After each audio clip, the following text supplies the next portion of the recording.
Hi, YoungJun. Thank you so Uh, much for being here. Thank you so much And for inviting me. yes, of course. Yeah. We had a very nice conversation when we were at the Bowling Green State University last month, right? True, true. It was very fun. Yeah. Uh, so it was great meeting you and talking with you. We talked about your work a little bit and you as a person, and I thought you are absolutely positive and beautiful person. I would like to get to know more. I think I'm flattered. Yeah. And it was really interesting. You came from non-music background and you were doing something very different. And then music just takes you over. And now you are very active. You wear, I mean, people talking about wearing many hats, but you do wear so many hats and doing so many great things. Yeah. Thank you so much. Thank you so much, Umi. Yeah, I just happened to be wearing so many hats, even though I didn't realize until a few months ago that I was wearing so many hats. Yeah, it's always fun. It's always fun projects, and then lots of things that's coming up to me, unluckily enough. So yeah, that's. Thank you so much for introducing me beautifully. Yeah, of course. Yeah. So, what were you doing before you were, doing all this music things? You were in Korea, right? I was in Korea, yes. So, I was back in probably until 2017. I was in Korea working in the business, and I actually have a degree in business administration back in Korea in Seoul. And I worked in human resource management for 4 years before I come to States to study music. I work in the one of the largest fashion manufacturer in back in Korea, and I came to study music in 2017 Boston at the time to Berklee College of Music. At first, I was like, okay, I'm working in the company. I gained a decent amount of money at that time. I had regular salary, which was great, which is always, having stable, some sort of financial stability always helps people. But at the same time, I felt hollow as well. I forgot that I lost so many different things that I couldn't even buy with my money, including my family or all these values that I cared about, or my faith or my dream, all these, human relationship or health even. Those are the things that we can't buy with money necessarily. And I forgot that I was not focusing on this. And definitely music was one of the key things that I really wanted to do since I was a child, and I really wanted to study before I die. So simply, I just wanted to study music. And then at that time, as a non-musician at the time, as a non-musician's head, I thought, oh, okay, I want to go to the music school. And the only music school that I knew was Berkeley and then Juilliard. I didn't know any other schools because I was not even a musician. I was like, okay, I don't know any schools, but I somehow wanted to study musical theater at that time. So somehow in my naive head, I thought that was maybe okay, maybe Berkeley fits better than Juilliard. Somehow maybe Juilliard is too classical. So I thought Berkeley is gonna be a good fit. So I applied it and I somehow got in, which was very lucky because I didn't study music like professionally like a lot of people does. So I got into it and I got accepted and I told my parents, oh, I got acceptance letter, so I'm gonna go and then study music. And then they released me from there. They released me. I was like, hey, go and then fly away. So I came to Boston to study music. At that time, it was musical theater, not even contemporary music or like concert music in general. Although I loved all this beautiful repertoire from the history, like Chopin, for example, or Beethoven. I really loved them, but I didn't know any composers after Stravinsky. That was the newest thing that I knew at that time. So when I first hear those music from, I don't know, maybe Lachman or all this like Ligeti, I was like, oh, what is going on? What is going on here? At that time, I was not really not aware of those. But thanks to the professors that I have met in Berklee College of Music, Andrew List, who was my very first teacher in my life, who guided me to study music even further, and also Marty Epstein, who influenced me and who inspired me musically. And she was the one who made me listen, not just mute the conventional musical sounds, but also all the sounds that surrounds you. And that was literally the epiphanal moment for me to perceive and accept those non conventional musical sound as part of the music. So when I went to the concert, it was random summer, and then I don't know why at that time, even though I was not really interested in like avant-garde new music, I somehow wanted to go to the concert. I somehow wanted to go to the concert of my professors because they teach me, and I want to just simply get just out of curiosity, I just wanted to listen to their music. And when I went to Marty's concert, and Marty had a piece called Spangled Sea, and she said in the program that she was inspired by Moby Dick, and I really didn't know. I'm so ashamed, but I didn't read the Moby Dick until probably now, actually. But I knew that is about the sea or and the ocean, and and the instrumentation was saxophone and piano, and they had like first chord, boom, and the second chord comes very late, like probably 4 or 5 seconds later from the first chord. And because of that long rest that she designed, I was able to hear my breathing, my inhaling and exhaling, and I somehow perceived that as the sound as sound of the waves. So I was like, oh, I don't know what's going on. I this was my first time listening my even breathing as part of music as a wave sound. And she said in the title, Spangled Sea. I didn't know what she intended. I didn't know what was going on, but I started out laughing because it's so absurd, but in a very good way. It was absurd in a very good way. I don't know what's happening, but this is great. And I sent an email to her, and she, because she was not even in the concert, she was actually doing a conference in California at that time, and I sent an email to her. I don't know what you intended, but I really love this piece. And then this is how I listened. And thank you so much. And she was like, she replied it to me. I've never gotten an email like that before in my life of like probably 50 plus like lives as a musician. I've never gotten an email from students who said about that piece. And then thank you so much. And let's talk. So that's where I started to get to know all these contemporary composers. And thanks to all this faculty who taught me in Berklee College of Music, they taught me, oh, you should listen to this, you should listen to that. And there are lots of lots of classes, of course, and they allowed me to audit a lot of their courses. So I was taking probably like 30 plus credits at that time for fun. I somehow was very intellectually curious as well.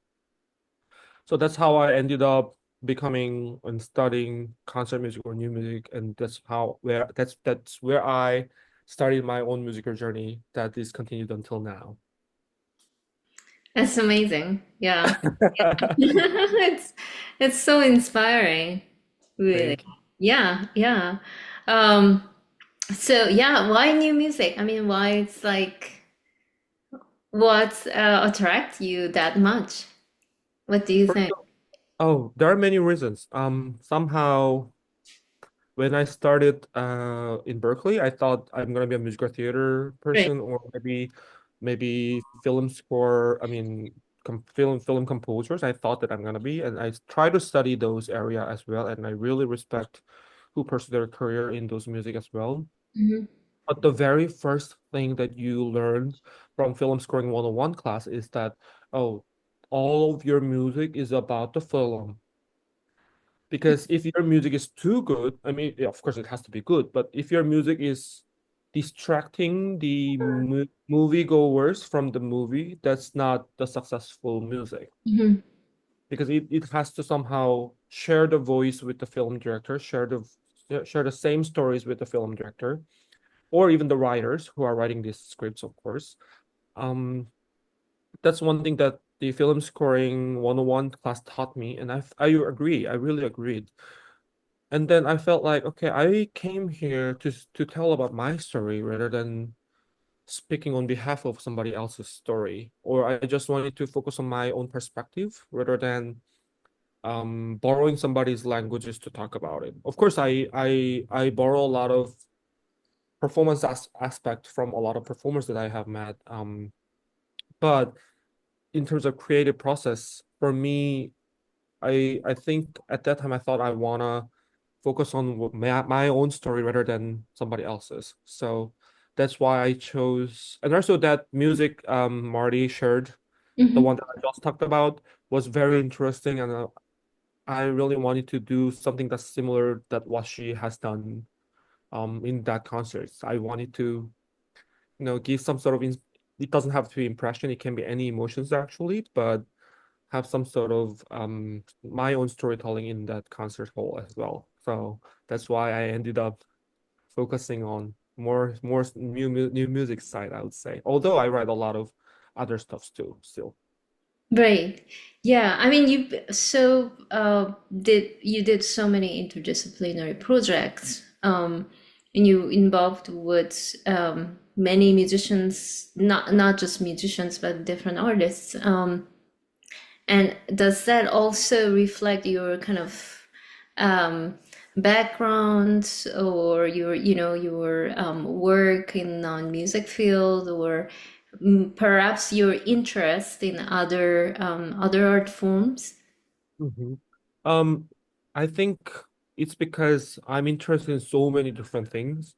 Whenever I have a conversation with my friends in cafeteria or even in the couch in my home, we just talk about so many different things. I'm not just interested in the music, but of course I'm very interested in music, but like I'm interested in all different art forms, like such as paintings, sculptures, dance, like poems, or even technology or other even fields. It doesn't even have to be art form. It can be neuroscience, or it can be mathematics or architectures. So all these different things that just happens around me influences me, and that teaches me where I am and who I am as well, because I perceive and define even myself as a context from the society.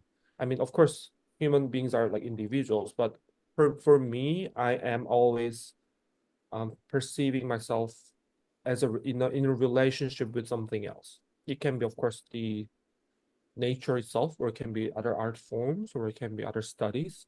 So all of these influences me when I'm creating a piece. For example, when I'm creating a piece for my friends or performers, I have to know who is gonna premiere my piece, because whenever I have a conversation with a performer, I get a lot of course, I learn about that specific instruments, of course, or I also learn about the human, or learn about the performer who performed the piece. So I try to ask not only just musical questions, but also non-musical questions to the performer. What are you interested in other than music? What are you doing in your hobby? Or what's up with you? So I always ask those, and try to see the common area that I have. For example, if there is overlapped feature between my interest and her interests, or his interests, I try to develop a piece from those. Although it's of course different every pieces, but mostly if I'm writing for somebody else, I try to talk or communicate with the people who are premiering. Or if it's something that's different than music, like dance, for example, or poems, I ask them about the backgrounds, and I ask them their intentions. I go to their rehearsal and see what languages that they're using it. For example, I didn't know dancers are using the word clump. I have never heard about the word clump in, at least in music. I have never heard. Personally, I have never heard. So what is clump? And then Micah, who was a good collaborator of mine, they was talking like, oh, clump is actually the group of people just gather together in like one area, and then they move as if they're one creature. So a lot of those, languages like gestures, like, oh, you raise your hand and then turn, and then I don't know, maybe like step, whatever, forward. It's so interesting to see what their languages that they're using it, and I love it. And then I sometimes use those languages and interpret in my own way. So whenever they talk about symmetry, I try to see what can be symmetrical in music. Can it be just the can it be harmony, or is it the placement of the performers, like left to right, or if it's electronic music, it's like left speaker and right speaker, like panning. So I try to interpret it in my own way, whatever the language that they were using and whatever their focuses are. So it really depends on the projects that I'm working on, but most of the time it's really a matter of the context for sure. Yeah, one of your many hats that you listed human, which I thought was so beautiful, really. And So much. yeah, you gave me your business card when we met, and it was this piece of your work, right? It's just a really beautiful way to, introduce yourself, I thought. And what you just talked about, obviously, it was reflected on your words on your website. So I'm gonna read. What is the act of composition? I see composition as a pilgrimage of self-discovery. Each time a composer creates a piece, they create a work, but a piece is also a fragment. So Mhm. yeah, that's beautiful. Thank you. And yeah, it really shows you as a person, I think, um, that you have so many different, different sides, and also that also works with other people. True, true. I don't know because whenever I write a piece, I mean, I think I already talked to you in the BGSU, but whenever I write a piece, some people just approach to me, "Oh, this sounds like you," and then like, "What do you mean? I just wrote what I want to write." But like, I was just like simply very curious, like very like, what does it even mean? Like, what do you mean by like me or that sounds like me? And that was very interesting to observe and then listen and collect this information. And then I retrospectively guessed who I am. So the composition itself just shared like an old photo from your cell phone, like probably 10 years ago. You thought it was cool and then you took a selfie or you took a picture of a flower or I don't know, maybe something else. And then you realized, oh, I didn't know that I was interested in this. So you remember and try to guess who you were in the past through those photos. It's I think same for me in composition. So whenever I wrote a piece and whenever I try to go visit my older pieces, I realized that I was interested in even flower or like one of the coarse flower. I didn't even know that I was interested in coarse flower until until now. I was in the past. I was really interested in the like coarse flower or the story of Louis and like story of Andersen, like a children's fairy tale. I was so interested in those. So I realize who I am whenever I see my past pieces or whenever I hear all these beautiful comments from my friends or colleagues or other musicians. So yeah, that's that philosophy or that like a way of viewing my own work is I try to make it as a whole thing as a brand too. So for me, the business name card there I gave you, actually have it right here. The business name card that I gave you is just showing all this beautiful side or beautiful manuscript paper that it's just a fragment of it, so it's really hard to guess what this piece is until you actually tag this QR code. But these are just a fragment of mine and my piece as well. So I thought that was a great idea to showcase and introduce myself. But thank you so much for featuring, which I didn't even, yeah, yeah. But thank you so much for featuring those. Yeah, no, it is. It was absolutely great way to get to know you. I mean, really. Yeah. I think we also talked about one of your project, which I mean, I think we are talking about identity also because you know you as a composer and person. And you talked about this really cool project, Nan, which Yeah. is really real self-discovery and also really digging into your identity. So yeah, if you can share with us about that a little bit. I know it's work in progress. Yes, So it's a work in. yeah. So I'm currently, so it's the project that I felt like that I have to do and I really want to do. Somehow whenever I see, I mean, actually even before I started that project, I took a really nice profile photo of from 2023, and then I thought I don't know, at the time I felt like, oh, this is really cool picture. I just wanted to do it. And then I just did my I just did my job, and then I had all these photos that I took in the past. And I felt like when I look back at those photos, I was like, I don't think that contains the art form that I have, which is time, obviously. We are the composers are in general, or even performers are actually too, are dealing with all this time. And then in my profile picture, there is not even a single clue about time in that photo. So I felt like, okay, you know what? I want to make a photo, but it has to be moving. So which is not a photo anymore. It's just going to be a video. And I want to create a video that showcases who I am. So I started to thinking about, all this idea, what should I do? And at that moment, one of my collaborator, Micah, whom I actually talked about at the beginning of our interview, they introduced me the genre called Buto, which is contemporary dance that emerged from 60s in Japan. And then they try to express the human emotions as much as possible, and they try to do a lot of movements that is not considered as a human, like not as a human, but that is not considered as a natural to human.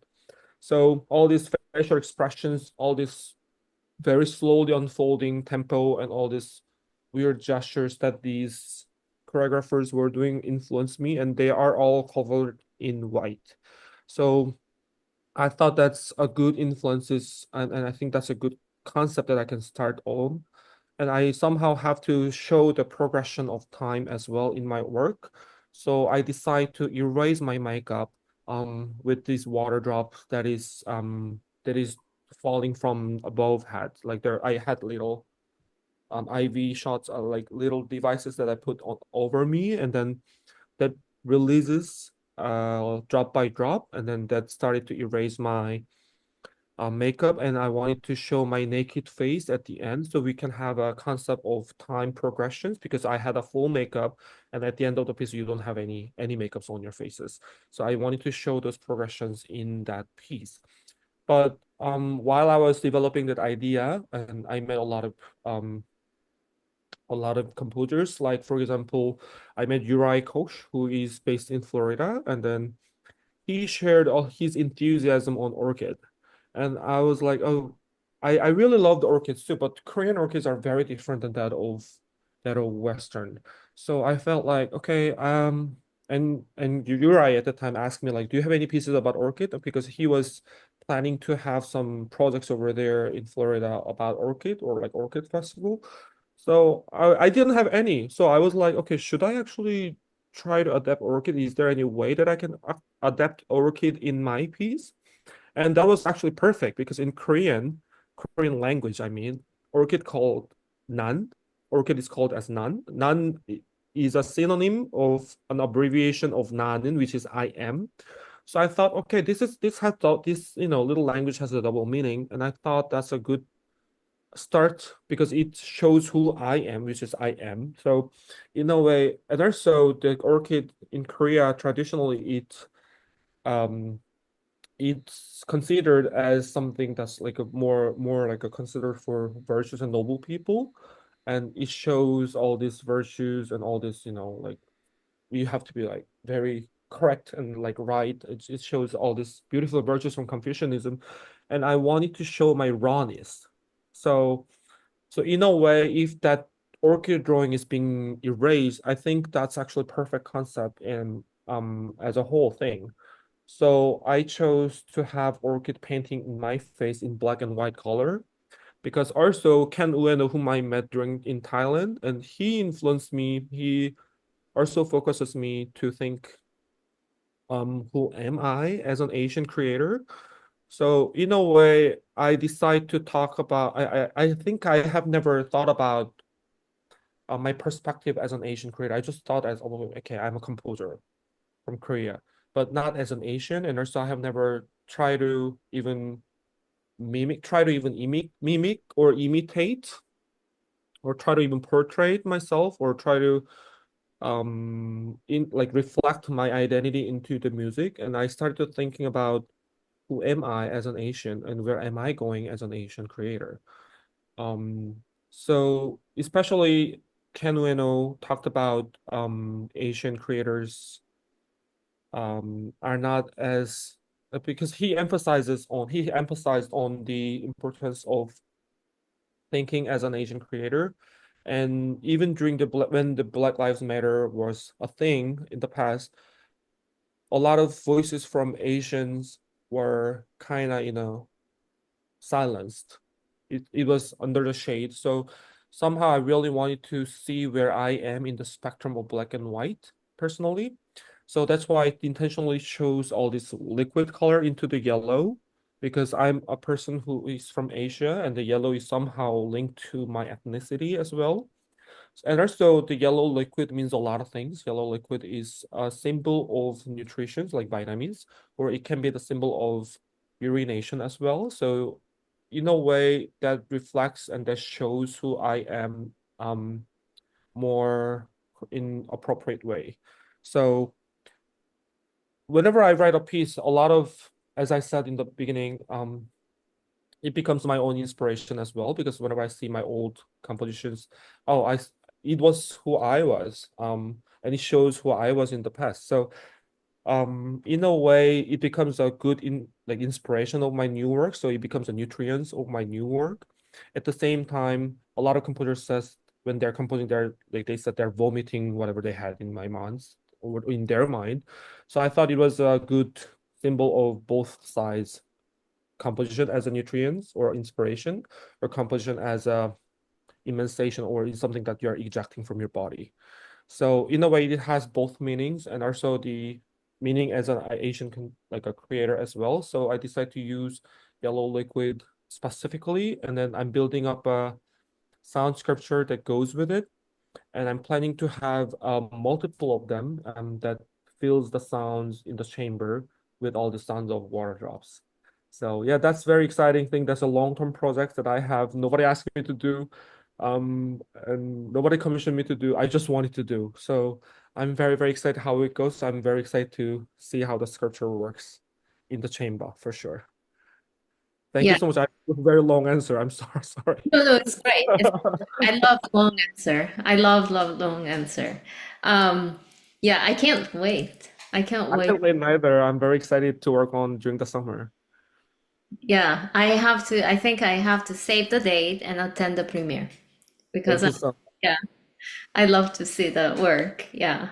Um, and I think your work or uh, have that very kind of personal side, which I think is always great, always touching, and it's always speaking to a lot of people.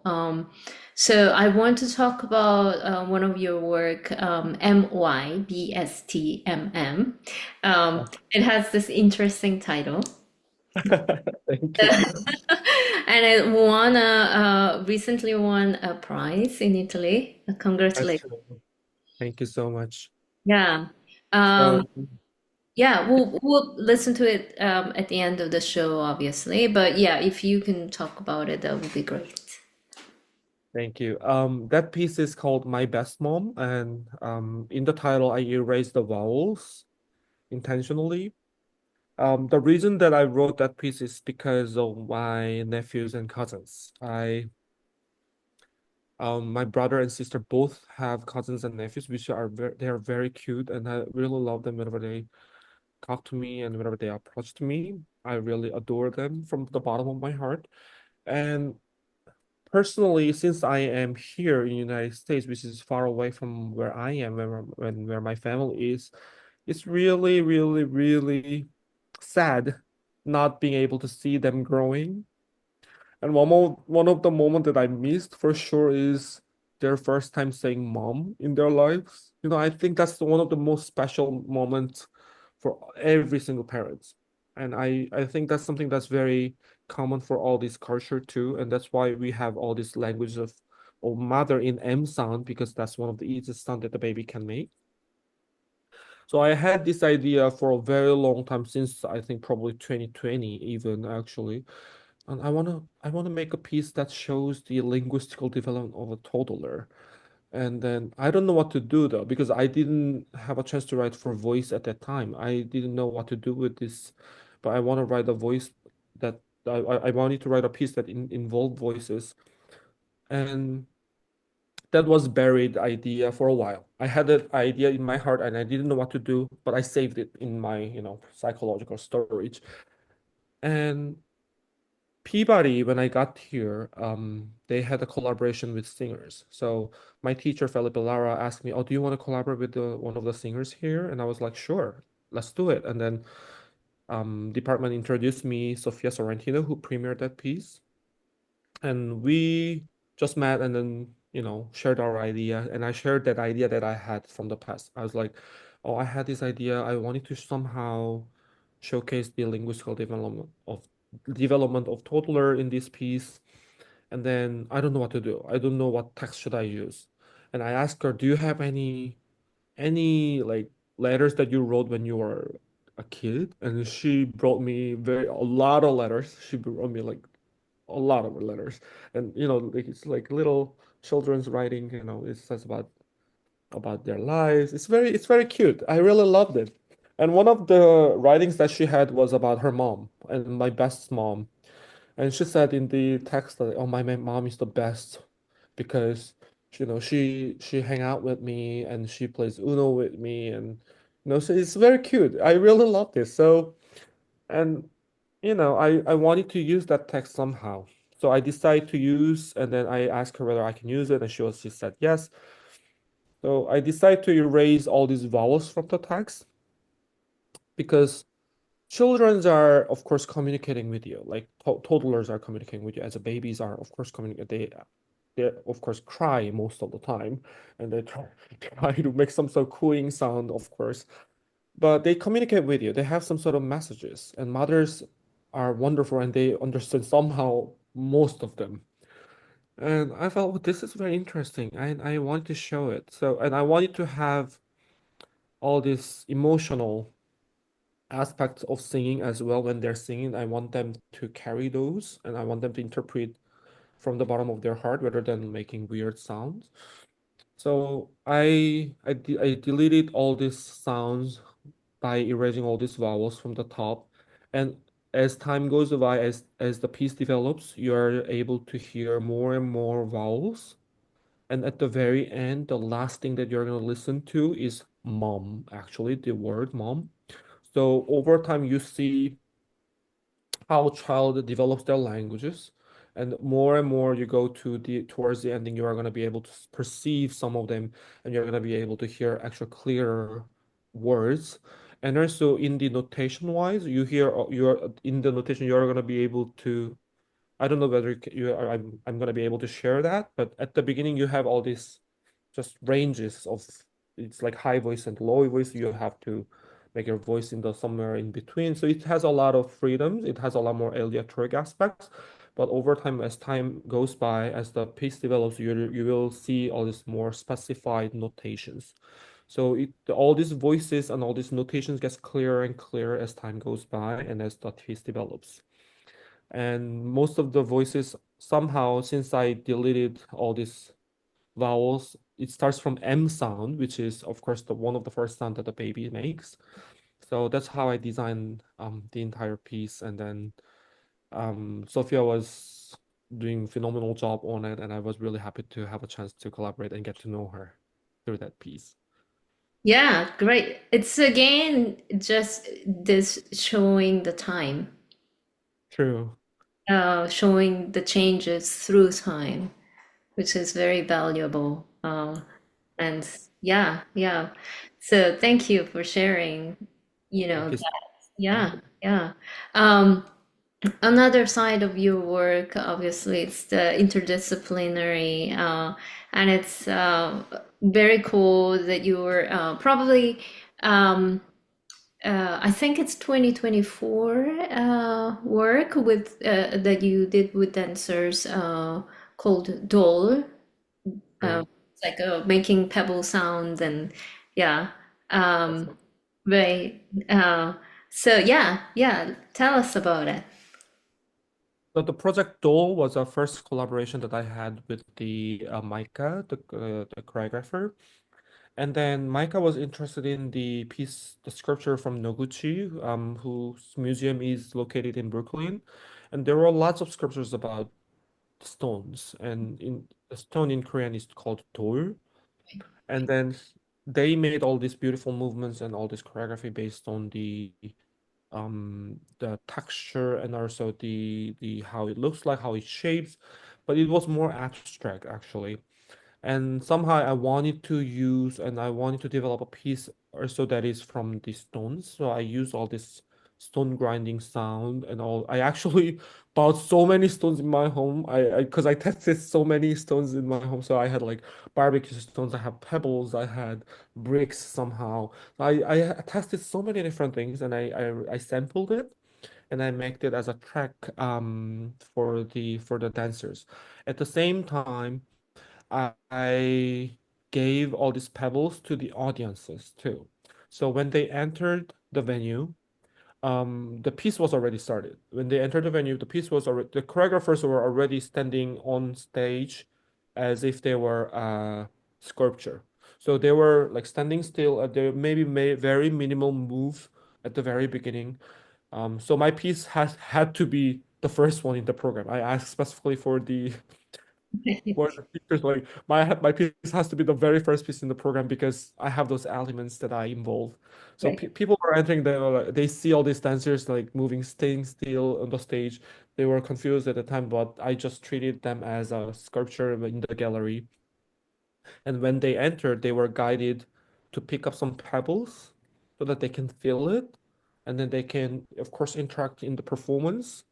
They can obviously they should not throw that stones to somebody else, but they can throw it on the floor and make sounds and maybe like hit each other and make a sound too.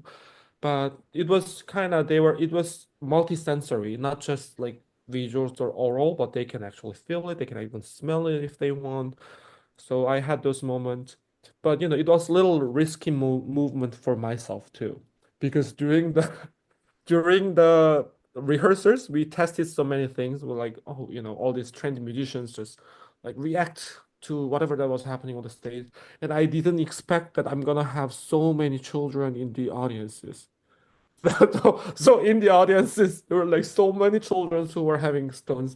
They were so excited. They were like very excited, and then they were making like like a sounds very regularly, which I didn't mean to, but that was part of the artwork, and I really liked how they enjoyed it. They were really enjoying it. But yeah, that was unexpected, but I really like that unexpectedness even in that piece as well, in the recording at least. So, and also at the beginning, even as soon as they enter, the musicians were already grinding the stones from one each other and then make the sounds from the dry leaves beforehand, as if I'm entering the museum. Right. Very cool. You just had the quite amazing undertaking in Peabody also that it's your concert that you organized, invited so many great musicians and also worked with different artists, including dancers. So yeah, Yeah, I can talk about that too. That project was called Seeds, like plant seeds. And somehow I wanted to have an improvisation that creates self-improvisation circles. What that means is I wanted to have musicians who are reading out from graphic scores that is made on spot by the dancers, and those dancers are painting, of course, on the canvas that is on floor with their body, and that entire image becomes a score for musicians, and their scores to improvise. So we have a loop of improvisation from the music and dance and paint, of course, because paint becomes a score. And I wanted to um, call that project as Seeds because I think that resembles us as a student body from Peabody, because we get in all these educations and all these nutrients, and we meet all these beautiful people, and then we are ready to graduate from the school, and we're ready to spread out in the jungle. Of course, some of the seeds are going to flourish by itself. Some of the seeds are going to maybe slowly unfold. Maybe some of the seeds are going to not even going to bloom. But it's the reality. And I think that resembles us as a student body who are graduating from the schools. So I planted musical seeds at the beginning to these musicians because the dancers need some sort of music to start on. So for me as a planter and as a curator, I planted small seeds on like three different movements. And then I used the flying drone to shoot those images from 90 degrees, and then that was live streamed to the iPad of all these musicians, including my friends, and some of them were from one of which was actually Sophia, who sang My Best Mom, and also I brought Ji Song from Korea, and she had a schedule in LA, but I asked her whether she can join before she goes to LA. So she was gladly came to Peabody and was able to collaborate with all these musicians from Peabody as well, and all the dancers who were also dancing in the Dole was participating for this project as well. So that was really nice and fun project. At the end of the project, I actually cut those huge drawings into the pieces and I gave it to all these audiences who came. And it resembles seeds being spread out as well. Some of them are going to keep their drawings, of course. Some of them are going to probably, I don't know whether they're going to frame it or whether they're going to throw it away when they're moving. I don't know. But, it resembles us as a student body. So I dedicate that entire project to the graduating students who are graduating and walking in 2025 May. So that was really fun project, and that was really a lot of work, a logistics, a lot of work. But but I really enjoyed, and all it seems like a lot of people really enjoyed it, the entire thing. Yeah, again, it's very organic. What you talked about, your composition and you as a person and your work, they're just uh, really the whole thing is organic. Thank you so much. Thank Yeah, you. yeah. I mean, we can see that from your work, from you, and also you're very um, I don't know. Can I call you a people person? You're Yeah, I agree. I agree with that. I'm a people person, definitely. Yeah, you have this affection and this warmth towards people. Thank you so much. Yeah, which is really beautiful. Well, you actually recommend that we share one of your ensemble work, the homage to um, homage to Kierkegaard. Yes. So if you want to give us, the takeaways piece, that would be really great. I heard it at BGSU, but yeah. Uh, that piece was it's very interesting for me to compose that piece because that was my intellectual curiosity that drove me to write that piece actually.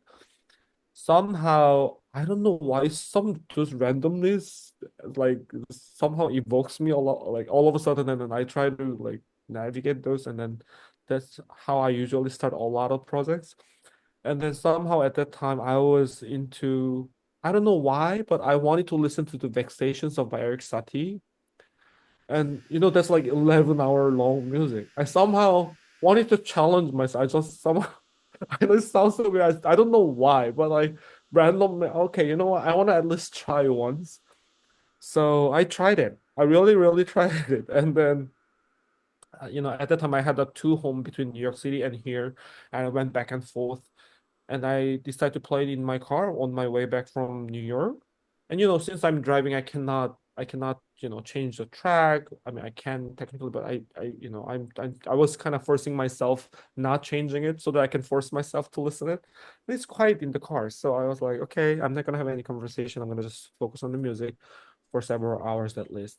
So I tried it, and then at first I was like, oh, this is so interesting. I love it. And then probably like 10 minutes after, I got bored so much. I was like, I don't know what is going on. This is so boring. I really hate it. And then I was angry at myself. I was angry at myself. What did I do to me? Like what am I doing right now here listening this like long music and a bunch of repetitions of an entire exactly same thing. And then what was happening was very interesting because I started to realizing all these differences in between repetitions. Oh, this time this pianist was a little shorter in the staccato. This time, this pianist was, having this like pedals a little more. And then this phrasing was more legato here, and this was a little slower here. I started to noticing all these differences in between takes, which was a beautiful thing. And then what I felt like, okay, now I had an existential crisis. All of a sudden, like, am I gonna die if this music stops? And that was like very weird, very weird, like emotional changes that I personally experienced. And I didn't know what was it. It was so weird. And I was like, okay, I don't know what was going on. And then I want to know what was going on. So I decided to Google. I actually researched a lot of papers and academic papers that is written about either vexations or the repetitions in general. So somehow I wanted to. I found that the articles that compares with Kierkegaard and the satisfactions, and that's why I ended up writing this piece. And this entire piece was meant to be more than just 8 minutes, but because of the practical reason, I couldn't do it. But I really want to at one point, but the it's kind of in a way developing very slowly and unfolding very slowly from the original material. And I hope as an all these audiences could figure that out, what was being repeated and what was being differentiated from the textures before. And yeah, that was the one of the piece that I wrote recently, and I'm glad that you had a chance to listen to, and I'm glad to have a chance to share with all of you. Yeah, great. Well, we'll definitely listen to it at the end of this show. So what's coming next? What is Oh, project you this year and this coming years? well, this coming year in the summer, I'm going to Barcelona Modern, which is a festival in Barcelona, and then I will work with the ensemble there, and I'm currently working on the piece for them. And also, I am going to Roermond. No, it's the Roermond uh, Foundation who supports all these emerging composers, and they support full funded. So I don't have to pay anything. So, and I'm writing a very large piece for them, which is based on French poem about the environment and about the earth, like the climate changes in general, which I'm very worried about to write it personally because it's a huge setup. Because I have 12 voices and ensemble Noya vocal soliston, which is six voice additionally. So it's total eight of voices, 18, sorry, 18 voices. And ensemble orbis, which is sextet that includes accordion. And I have to write a piece based on French poem, which I've never had a chance to write for a piece for French, like language in general. So I'm kind of half worried and half excited at the same time. So that's an upcoming project that I have for sure. So I'm very excited and at the same time like afraid what I'm gonna do. But let's see. Very cool. Yeah, another exciting and big, large scale project. Yeah, yeah, it's exciting. Yeah. Um, do you have anything else you want to say before we close? Um, Before we close, I just want first of all I want to thank you for having me and inviting me from this beautiful interview with camp, and I'm very excited to see you and then all these members from camp even further in maybe probably in person as well. Um, Other than that, I just wanna say thank you to everybody who becomes a part of my life, not just musically but also non-musically. Because as we said, I mean, as you said actually, I'm a people person, and I live in the context of the society, and I also do care about all these beautiful people that I have met. So yeah, I think that's it. All these thank yous are gonna be probably my last thing that I want to talk about. There's nothing that I can think of other than saying thank you. Oh yeah, in this case, that's the most beautiful word. Thank you. And thank you. Thank you.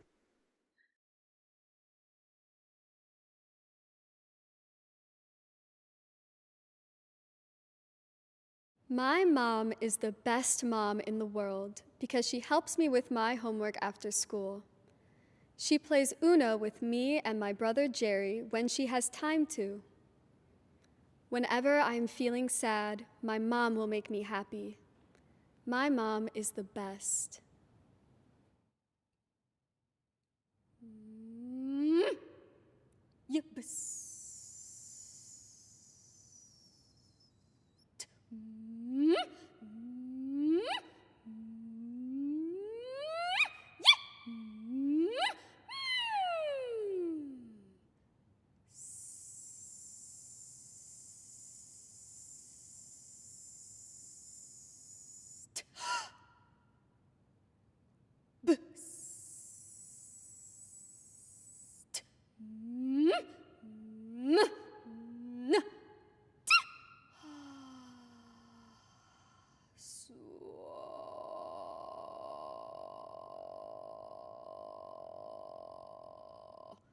Or